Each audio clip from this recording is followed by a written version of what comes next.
Hi everyone, I'm Kyo and welcome sa aking YouTube channel, ang Qnimation. Bago lang po ako sa pag-a-animate. Bata pa po ako ay mahilig na akong manood ng anime. Yung maaga pa akong nagigising para manood lang ng anime at cartoons sa TV. Manghang-mangha talaga ako sa mga bida. Alam mo yung may iba't ibang superpower sila tapos ang galing pa ng art style. Uso din ng mga panahon na yon yung manga. Hindi yung manga ha, yung manga na anime book.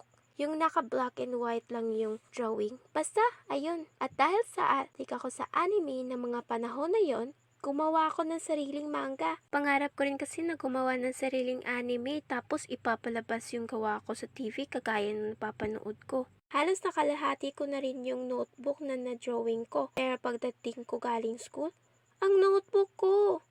Ayun, pinanggatong ng tita ko. Masyado akong nalungkot kaya tumigil ako sa paggawa ng sariling manga. Pero pinagpatuloy ko pa rin ang pagdodrawing ng hanggang high school. Hobby ko na rin kasi yun eh.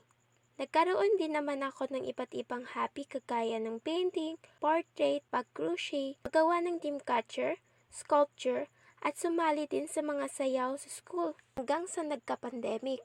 Naging mahirap ang buhay estudyante ng mga panahon na yon, lalo na sa mga group projects, tapos naka-module lang. Ikaw student, ikaw teacher sa sarili mo. Simula nun, hindi na ako nakapag-drawing. Naging busy na rin sa school at iba pang responsibilities. Ngayon, hindi na ako masyadong busy. Kaya nagkapagsain ka na ba? Sandali lang po ma, magsain ka na. Opo, wag mong kalimutan na hugasan mga plato ha. Opo ma. Ayun nga po, ang channel na ito ay puro kakulitan, kalokohan, katatakutan, katatawanan at iba pang moments na nangyari sa buhay ko. Kung nagustuhan yung animation na ito, subscribe na! At para maging updated kayo sa panibagong video na i-upload ko, ting ting ting, habarubaduri, babush!